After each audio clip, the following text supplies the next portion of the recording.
So ngayon ang aking i-discuss lang dito sa short video na ito ay about dito sa isang topic na hindi ko na i-discuss nung face to face pero kasama sa ating exam. This is all about the protein deficiency. Okay? So ngayon may nakikita tayong dalawang itsura ng human or bata na merong protein deficiency. So may dalawang klase tayo by the way, tatlo pala ng protein deficiency na pwedeng mangyari. Itong nakikita nyo sa taas na to na dalawa, they are caused by malnutrition. Pero itong nasa baba, this protein deficiency is caused by chronic disease. Okay? So yung dalawang klase ng protein deficiency na ang cause ay malnutrition, we have this first one. Ang tawag dito sa gantong itsura ng katawan ng isang bata na merong protein deficiency due to malnutrition ay tinatawag na kwashiorkor. So what's the spelling of kwashiorkor? So itong kwashiorkor kasi mai-encounter nyo uli ito dun sa ating sa midterm exam. So spelling niya ay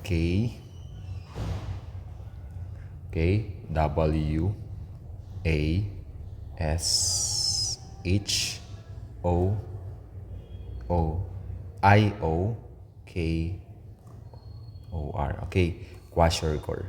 Ito namang nasa kabila, ito guys, yan. Ito naman yung tinatawag nating marasmus. Okay? Marasmus. Ibabanggitin ko lang dito kung ano yung tatandaan nyo para doon sa difference nitong kwashiorkor at saka marasmus.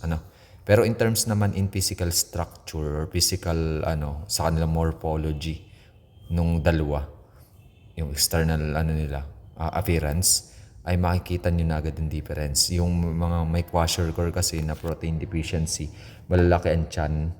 Tapos yung may marasmus, equal or proportion yung pagkapayat nung bata dito or nung tao, proportion. So this one is malnutrition. Ito naman nasa sa baba, this protein deficiency sa katawan, it is due to protein wasting caused by illness or chronic disease. Pag sakit ang nagkakos at hindi naman malnutrition, that is what we call cachexia. Okay? This is called cachexia. Cachexia. Cachexia. Cachexia. Okay? Cachexia. Okay? So by the way, dagyan ko na agad ng distinguishing characteristic ang cachexia. This protein deficiency is caused by chronic illness. Chronic illness. Okay? Caused by chronic illness. By the way, chronic illness. Kasing ko lang yung This is caused by chronic or isang malalang sakit. Yung malalang sakit, yun yung nagkokos kung bakit nagkakameron ng tinatawag na protein or muscle wasting. Or tinatawag na protein wasting.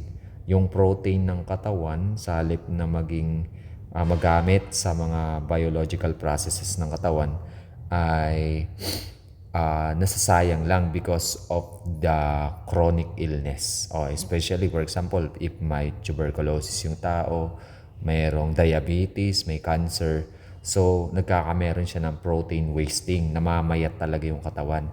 So ang tawag dun ay cachexia, if yung protein wasting ng katawan ay kinos ng chronic illness. Pag naman dito sa mga malnutrition, meron tayong dalawang klase. Para ma-differentiate nyo lang, pag sinabing kwashiorkor, ang nag-cause, ang pinakang distinguishing characteristic, it is the deficiency of protein only. This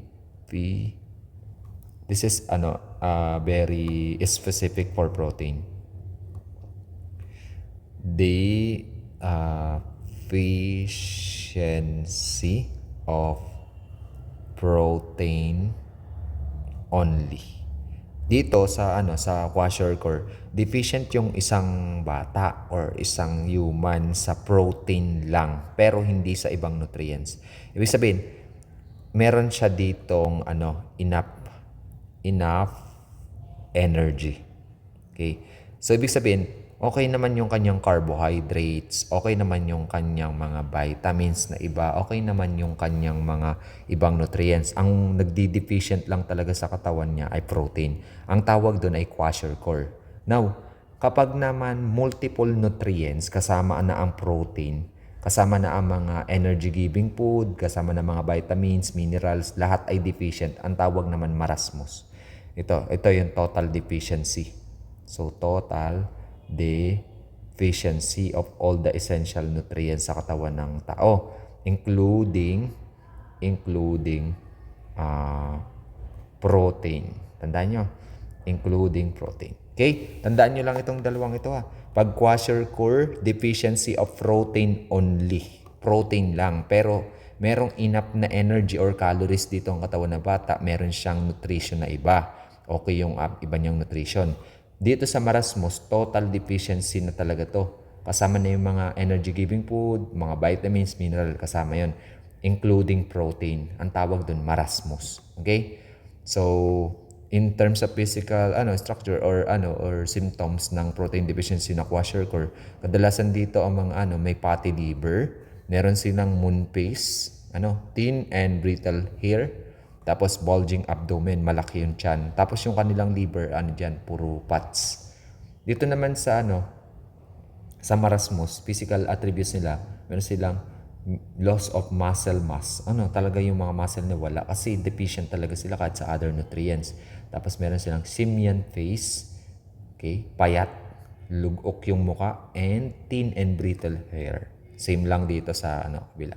Okay? So, this protein deficiency, na protein lang ang deficient, kwashiorkor. Kapag total deficiency, including the protein, marasmus.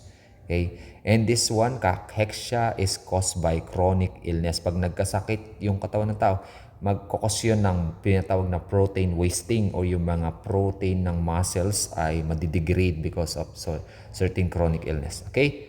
I hope this type of protein deficiency is clear to you.